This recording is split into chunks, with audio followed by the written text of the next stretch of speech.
Hello friend, मी ज्योती किचनमध्ये आपणा सर्वांचं खूप खूप मनापासून स्वागत आहे। आज आपण मैदा आणि गव्हाच्या पिठापासून रुमाली रोटी बनवणार आहे। त्यासाठी मी 1 वाटी मैदा घेतला आहे आणि 1 वाटी गव्हाचे पीठ घेतला आहे। खरं तर मैद्यापासूनच रुमाली रोटी बनवली जाते, पण आपल्याला हेल्दी आणि पौष्टिक असं रुमाली रोटी बनवायचं आहे, म्हणून मी दोन्ही मिक्स मध्ये बनवत आहे। त्यासाठी 1 वाटी दूध घेतला आहे। कोमट दूध आहे, रूम टेम्परेचरवरचं, आपल्याला जास्त गरम घ्यायचं नाही। आणि 1 चमचा तेल। यात आता आपण हे दोन्ही पीठ मिक्स करून घेऊ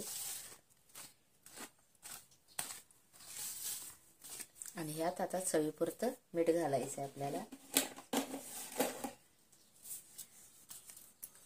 ते हे मिक्स करूया आणि 1 चमचा तेल घेतलं आहे।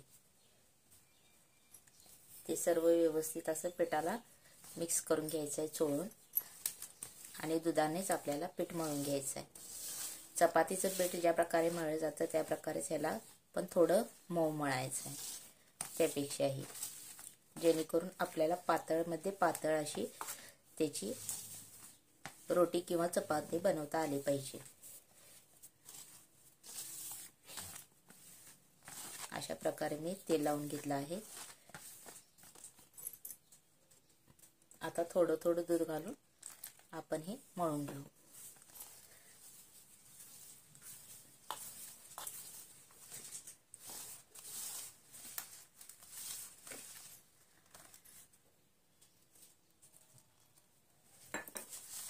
जेवढं मऊ असं मळता येईल तेवढं मऊ आपल्याला हे पीठ मळायचं आहे।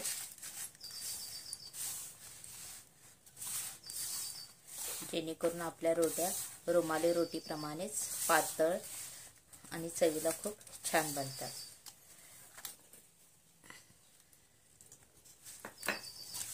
दोन वाटीसाठी 1 वाटी दूध बरोबर माप आहे तिचं। तेवढ्यात व्यवस्थित आपलं पीठ मळून तयार होतं।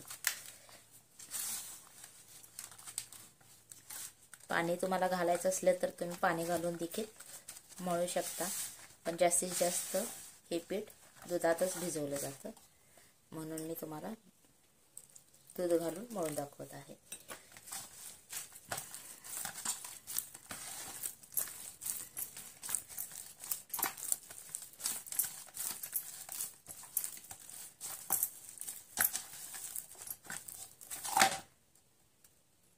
अशा प्रकारे आपलं पीठ मळून झालं आहे।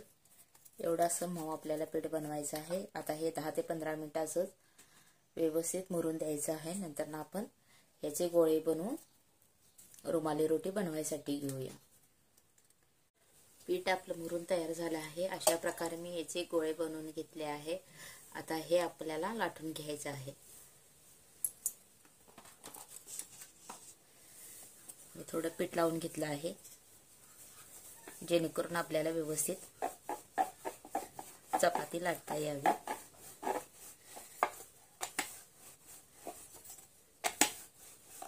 ह्याला आपण घडी घालायची नाही। चपातीला ज्या प्रकारे आपण घडी घालतो त्या प्रकारे ह्याला घडी घालायची नाही। फक्त हा अशा गोळ्यात आपल्याला ही चपाती लाटून घ्यायची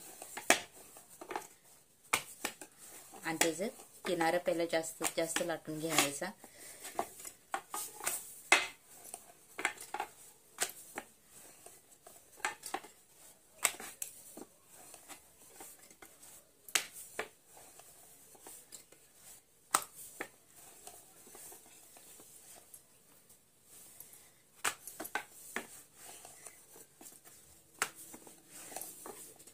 जितकी पातळ बनवता येईल तितकी पातळ आपल्याला ही चपाती बनवायची आहे।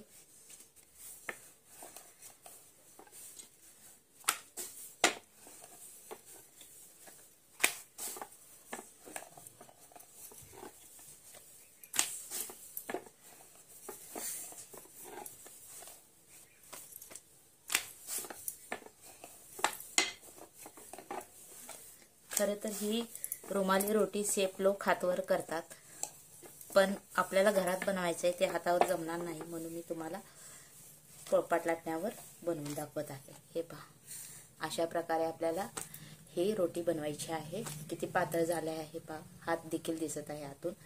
अशा प्रकारे आपल्याला सर्व चपात्या म्हणजे रोट्या बनवून घ्यायच्या आहेत.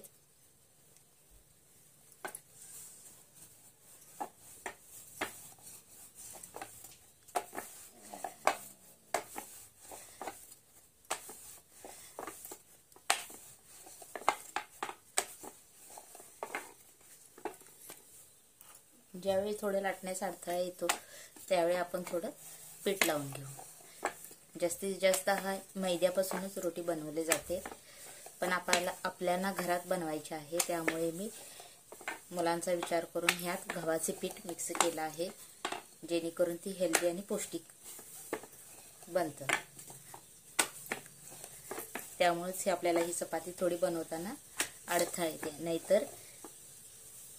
नाहीतर मैद्यापासून जर आपण रोटी बनवली तर ह्याच्यापेक्षा देखील खूप पातळ आणि लवचिक बनते, आणि ती गार झाली की जास्त वेळानं खाता येत नाही, कारण ती चामट बनते. आणि ह्या गव्हाचा वापर केलाय त्यामुळे ही मऊ राहते.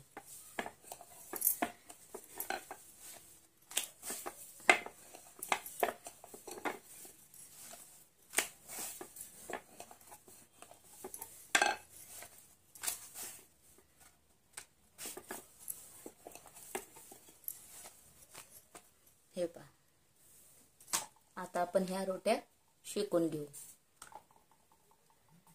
मी हा नॉनस्टिकचा तवा गरम करायसाठी ठेवला आहे. तवा व्यवस्थित गरम झाले की त्यात आपण एक वाटीत 1 चमचा मीठ आणि थोडं पाणी घालून त्याचे मीठ पाणी करून घेतलं आहे. आता हे पाणी आपल्याला ह्यावर अशा प्रकारे टाकून द्यायचं आहे, जेणेकरून आपली रोटी व्यवस्थित अशी रेस्टॉरंट सारखी बनेल. व्यवस्थित असं सर्व बाजूला त्याचं कोटिंग झालं पाहिजे.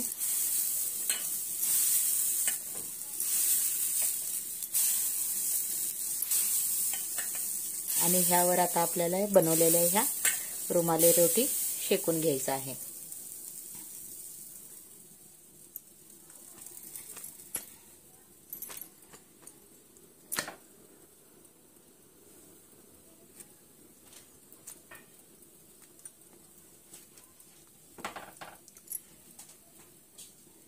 अशी खालून अशी त्याला बुडबुडे यायला लागली की आपल्याला रोटी पलटायची आहे, म्हणजे पटपट आपल्या रोट्या बनून तयार होतील.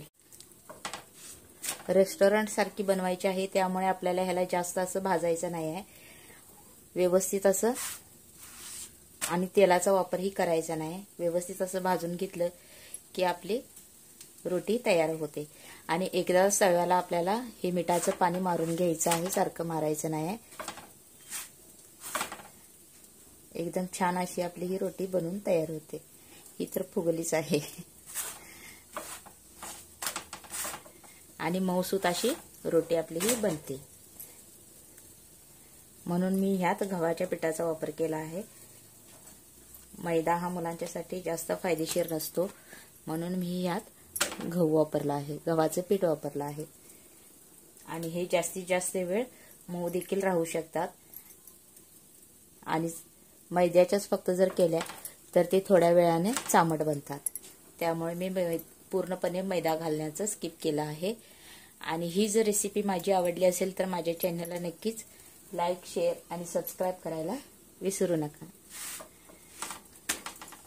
हे अशा प्रकारे आपल्याला व्यवस्थित अशा शेकून घ्यायचे आहेत. मिठाच्या पाण्यामुळे त्याचे कोटिंग व्यवस्थित होतं आणि टेम्परेचर व्यवस्थित तवा मेंटेन करून घेतं. त्यामुळे आपली चपाती व्यवस्थित अशी भाजली जाते आणि ती कच्ची देखील राहत नाही. जास्त त्याला डाग पडायचे नाहीत, आपल्याला व्यवस्थित असं भाजून घ्यायचं आहे. आणि अशाने तवा खराब होत नाही. तुम्हाला वाटेल की हा नॉनस्टिकचा तवा आहे, वापरल्यामुळे खराब होईल, असं अजिबात होत नाही. तवा चांगलाच राहतो. वाटलंच तर तुमच्याकडे जर जर्मलची कढई असेल तर ती तुम्ही डब घालून त्याच्यावर देखील असं मिठाचं पाणी मारून शेकून घेऊ शकता.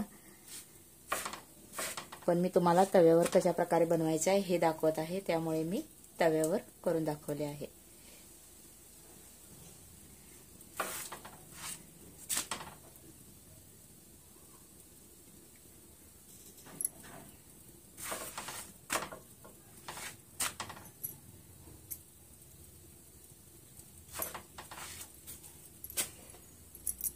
अशा प्रकारे आपल्या रुमाल्या रोट्या बनवून तयार झाल्या आहेत.